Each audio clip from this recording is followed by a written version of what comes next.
আসসালামু আলাইকুম। বন্ধুরা কেমন আছেন সবাই? আমি জনি সৈয়দ।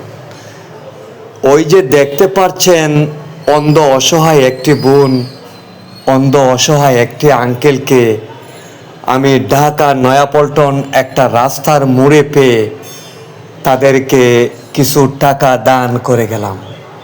হায় রে নিঠুর পৃথিবীর মানুষ, সবাই নিত্যা দেবের কুলে ঘুমন্ত। আমি জেগে আছি, জেগে থাকবো।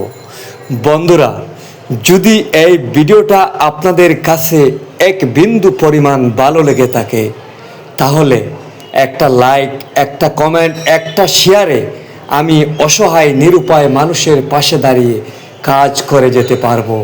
বন্ধুরা, এই পর্যন্ত আমাকে আপনারা যতটুকু ভালোবেসে এগিয়ে নিয়েছেন, আমি আপনাদের কাছে কৃতজ্ঞ। আশা করি আপনাদের ভালোবাসায় আমি অসহায় নিরুপায় মানুষের পাশে দাঁড়িয়ে কাজ করে যাব।